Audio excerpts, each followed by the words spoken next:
ಮಾನ್ಯ home ಮಿನಿಸ್ಟ್ರೇ doctor G Parameshwar ಅವರೇ, ನಿಮ್ಮ ಡಿಪಾರ್ಟ್ಮೆಂಟು ತುಂಬ ಕಾಂಟ್ರವರ್ಷಿಯಲ್ ಡಿಪಾರ್ಟ್ಮೆಂಟು. ಈ ಡಿಪಾರ್ಟ್ಮೆಂಟ್ನ ಹ್ಯಾಂಡಲ್ ಮಾಡೋದು ಅಷ್ಟು ಈಸಿ ಅಲ್ಲ ಬಿಡಿ. ಅದರಲ್ಲೂ ಈ ಪೊಲೀಸನ್ನ ಹ್ಯಾಂಡಲ್ ಮಾಡೋದು ತುಂಬಾನೇ ಕಷ್ಟ.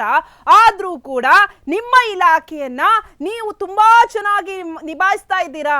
ಆದರೆ ಈಗ ನಿಮ್ಮ ಡಿಪಾರ್ಟ್ಮೆಂಟ್ಗೆ ಸಂಬಂಧಪಟ್ಟಿರೋ ಬ್ಯಾಸ್ಟಿನ್ ಪಬ್ನ ಕರ್ಮಕಾಂಡ ನೋಡ್ರಿ ಹೋಮ್ ಮಿನಿಸ್ಟ್ರೇ.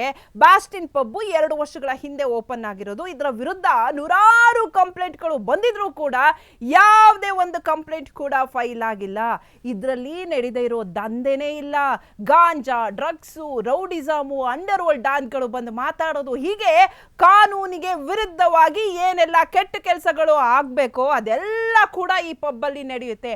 ಆದರೂ ಕೂಡ ಶಿಲ್ಪಾ ಶೆಟ್ಟಿ ಒಡೆತನದ ಬ್ಯಾಸ್ಟಿನ್ ಪಬ್ ಮೇಲೆ ಯಾವ ಆಕ್ಷನ್ ಇಲ್ಲ. ಅದೇ ಅವಧಿ ಮೀರಿ ಪಬ್ ನಡೆಸ್ತಿರೋ ಜಟ್ಲಾಕ್ ಪಬ್ನ 15 ದಿನ ಕ್ಲೋಸ್ ಮಾಡಿಸ್ತೀರಾ. ಆದ್ರೆ ಈ ಬ್ಯಾಸ್ಟಿನ್ ಪಬ್ ಮೇಲೆ ಯಾಕೆ ಆಕ್ಷನ್ ಇಲ್ಲ ಹೋಮ್ ಮಿನಿಸ್ಟ್ರೆ? ಮೊದಲು ಈ ಬ್ಯಾಸ್ಟಿನ್ ಪಬ್ ಮೇಲೆ ಕ್ರಮ ತಗೊಳ್ಳಿ.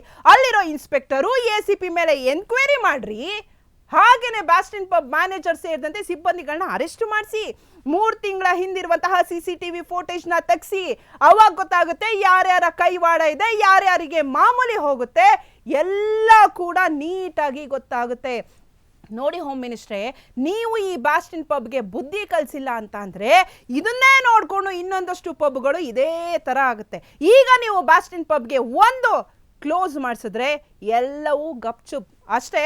ಇನ್ನು ಹೇಳ್ತಿದ್ವಿ ಹೋಮ್ ಮಿನಿಸ್ಟ್ರೇ, ಅದೇನೋ ಗೊತ್ತಿಲ್ಲ ನೀವೇನು ಮಾಡ್ತೀರಾ ಅಂತ. ನಾವಂತೂ ಬ್ಯಾಸ್ಟಿನ್ ಪಬ್ ಕ್ಲೋಸ್ ಮಾಡೋವರೆಗೂ ಹೋರಾಟವನ್ನ ನಿಲ್ಸಲ್ಲ.